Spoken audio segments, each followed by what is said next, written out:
Greetings, kindred. We're continuing our study in the book of Ezekiel that was written by Pastor Lancelot Knight of the former King's Chapel. And today we're starting a new chapter, chapter 29, verses 1 through 16. And this great book of Ezekiel is telling us things that are about to happen in these end times. Okay, let's get started. Has anyone ever asked you, how do you know that the Bible is true and that it is the word of Yahweh? Most Christians will answer something to the effect that you just have to have faith and be a believer. But our Father does not want his watchmen, his servants, to give people, especially the non-believer, weak, empty answers like that. Remember, the very name Ezekiel means Yahweh is my strength, or whom Yahweh strengthens. And Yahweh, Adonai Yahweh, had his book of Ezekiel written specifically to his watchmen of a certain generation, the generation that would come and serve him, Psalms 22:30. Who would understand exactly what it was that Ezekiel saw coming towards him from out of the north in the very first chapter. And it is those of the baby boomer generation who do know and understand exactly what it was he saw. Refer to Ezekiel chapter 1 studies if you don't know. Okay, so let's continue. I'm going to skip over a little bit of this because it's no longer relevant. So how was it that Yahweh caused Ezekiel to be strengthened, i.e. a strong servant? He caused him to read and understand the word of Yahweh. Ezekiel 2, verse 6, And thou, son of man, be not afraid of them, neither be afraid of their words, though briars and thorns be with thee, and thou doest well amongst scorpions. Be not afraid of their words, nor be dismayed at their looks, though they be a rebellious house. Remember those briars and thorns of Zidon in our last study? They can't harm those with the gospel armor on. Ephesians 6. Verse 7, And thou shalt speak my words unto them, whether they will hear or whether they will forbear, for they are most rebellious. Our people are rebellious because they do not study his word. Next verse, verse 8. But thou, son of man, hear what I say unto thee. Be not thou rebellious like that rebellious house. Open thy mouth and eat that I give thee. If you don't want to be rebellious, then open your mouth and begin to eat what Yahweh gives you, and not what man gives you through his polluted church traditions handed down from our fathers. Verse 9. And when I looked, behold, a hand was sent unto me, and lo, a roll of a book was therein. Well, looky there, the food is in the book. The Bible is the table of Yahweh. Verse 10. And he spread it before me, and it was written within and without, and there was written therein lamentations and mourning and woe. We've been reading quite a few lamentations and woes, judgments about nations and people in this book of Ezekiel, haven't we? They are placed there to strengthen us. Ezekiel 3, verse 1.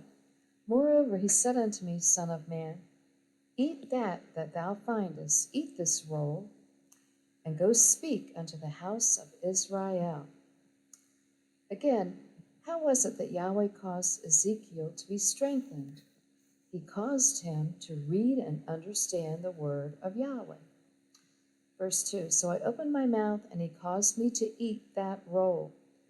When we understand that the word of Yahweh, our faith is greatly increased, because that's how a person acquires faith. Romans 10, verse 17. So then, faith cometh by hearing, and hearing by the word of Yahweh. This is very important because Yahweh has repeatedly told Ezekiel to speak in the manner of, Thus saith Yahweh. We are to speak boldly and with authority. his authority which comes from his word. That's strength. So our answers to questions people ask us about Yahweh in the Bible should be directly from his word. Thus saith Yahweh, as much as possible. Messiah set the example. When he was asked questions, he would often say, "It is written," or "Haven't you read?" That brings us to today's study, in which we are going to see judgment placed on the nation of Egypt. Some might wonder why it is that our Father is telling us all of this in the book of strengthening, Ezekiel. Can it be more obvious? It is to strengthen us. A watchman just can't help notice how amazing these prophetic judgments are, in that they are very specific to the nations. We read them and then look at the nations and the cities today, and we find that what has happened to them is exactly what is written here in Yahweh's Word 2,500 years ago. That surely does give strength to a watchman. Yahweh had recorded at the height of Tyrus's mighty stronghold that he would destroy that city, and more specifically that it would cease to exist and never be rebuilt. A good guess, you say? Well, in this study, we're going to learn that in 479 BC, Yahweh declared in writing that Egypt, a major superpower at the time of Ezekiel, would not be totally destroyed forever like Tyrus. He said he would simply reduce Egypt to a base nation, and she would remain so, never again to rise to a major power. So what do you say when someone asks you, how do you know the Bible is true and that it is the word of Yahweh? Don't tell them just believe and have faith. Then it is just your words against theirs. Tell them what Yahweh has done, quote, "Thus saith Yahweh," unquote, meaning it is written. Tell them about Egypt, about Tyrus, or tell them, did you know that the specific events on the day of Messiah's crucifixion were recorded in minute detail 1,000 years before they happened? Really, they were. Even the gambling for the Messiah's clothing by the Roman soldiers and the very words that the high priest would say were recorded. So let's eat Ezekiel chapter 29 and be strengthened by what is written, so that we can be of service to him and to our people. Ezekiel 29, verse 1. In the 10th year, in the 10th month, in the 12th day of the month, the word of Yahweh came unto me, saying, This is 1 year and 2 days after the king of Babylon came against Jerusalem, and 5 months and 27 days before the fall of Jerusalem. So let's see, there was 1 year, 5 months, and 29 days, about 1.5 years from the time the king of Babylon came against Jerusalem to the time he entered into the city. Oh, don't mind me. We're just doing a little watching and making some observations concerning dates.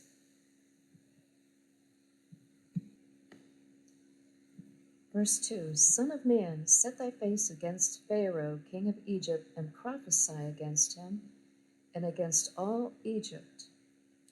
Why was Yahweh against Egypt and Pharaoh of Egypt? He is about to tell us.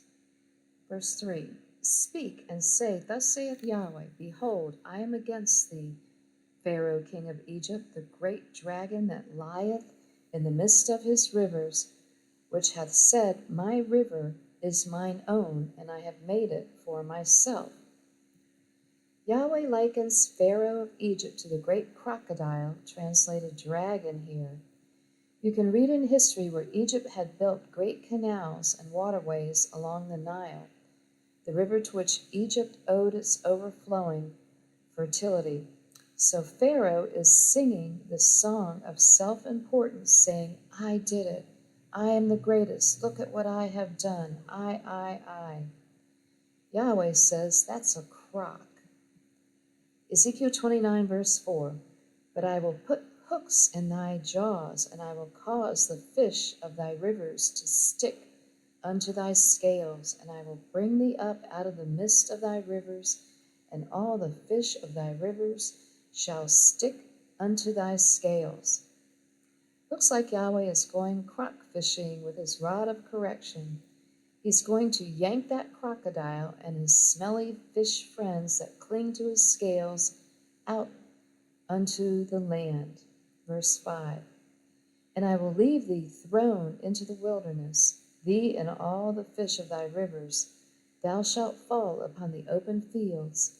Thou shalt not be brought together nor gathered. I have given thee for meat to the beasts of the field and to the fowls of heaven. Imagine this big crocodile and all these fish flopping around in the open field. The birds and beasts will look down at them and then look at each other and yell, "Chow time." The fish are symbolic of Pharaoh's subjects. Verse 6. And all the inhabitants of Egypt shall know that I am Yahweh, because they have been a staff of reed to the house of Israel. Whenever a nation rips off or takes advantage of Yahweh's children, that nation is going to go unpunished. That nation is not going to go unpunished. They're going to get it real good from our Father. This applies individually as well.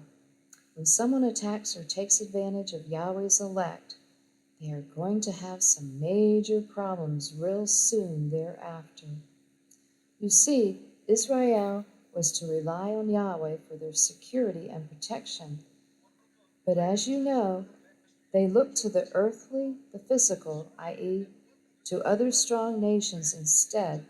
So Israel looked to the superpower of Egypt for protection against the king of Babylon.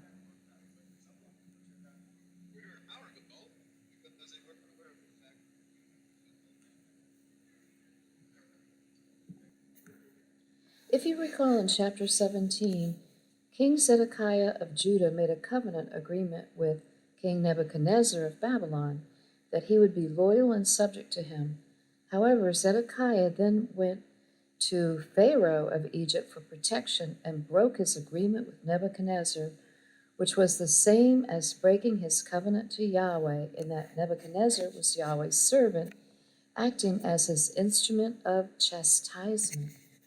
That is documented in Jeremiah 43, verse 10, quote, and say unto them, Thus saith Yahweh of hosts, Yahweh of Israel, Behold, I will send and take Nebuchadnezzar, the king of Babylon, my servant, and will set his throne upon these stones that I have hid, and he shall spread his royal pavilion over them. Close quote. Even so, Egypt also did not come through on her promise to protect the covenant people. Pharaoh was a big talker, but not a big walker. The analogy in verse 6 is that Egypt was to be a strong staff for Israel to lean on, but when Israel leaned on that staff, it bent and collapsed like a reed found along the Nile. So you could say that it was because of Egypt that Jerusalem was destroyed. Ezekiel 29, verse 7. When they took hold of thee by thy hand, thou didst break and rend all their shoulder.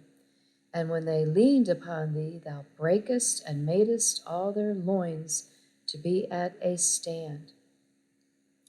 When Israel reached out to Egypt for assistance, she just left Israel standing there, ungirded and fully exposed. Got it? Our Father didn't appreciate it, and the rest is history, as it is recorded in prophecy. Verse 8. Therefore, thus saith Yahweh, Behold, I will bring a sword upon thee, and cut off man and beast out of thee. The sword is judgment, which is his word, the word of Yahweh, Revelation 1, verse 10. Ezekiel 22, verse 9. And the land of Egypt shall be desolate and waste, and they shall know that I am Yahweh, because he hath said, The river is mine, and I have made it.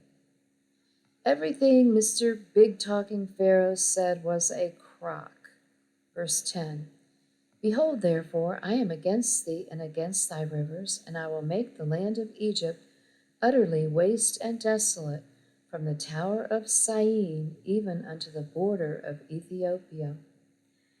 Yahweh said he would make Egypt desolate for a period of 40 years, all the way from Migdol, a fortress near Pelusium, on the north of the Suez, to the tower of Cyrene, Aswan, in the south, and all the way to the border of Ethiopia. Then Egypt would be restored, but never again to her former glory. Aswan, an ancient Cyrene, is the capital of Aswan Governorate on the Nile River near Lake Nasser. Under the pharaohs, Cyrene was an important city near the quarries that furnished the granite for many Egyptian temples. In modern times, in 1960, Russia came to Egypt and underwrote the major portion of the $1 billion cost and supplied over 400 technicians to build the Aswan Dam, which was completed in 1968. Ezekiel 29, verse 11. No foot of man shall pass through it, nor foot of beast shall pass through it, neither shall it be inhabited 40 years. 40 in biblical numerics means probation or testing, which is present every time it is used in Yahweh's word. For example, it rained 40 days and 40 nights at the flood of Noah. Israel wandered 40 years in the wilderness. Messiah was tempted 40 days. Egypt was made desolate for 40 years, etc. You should feel a little stronger knowing this from his word. Tastes good. Verse 12. And I will make the land of Egypt desolate in the midst of the countries that are desolate, and her cities among the cities that are laid waste shall be desolate 40 years. And I will scatter the Egyptians among the nations, and will disperse them through the countries. Verse 13.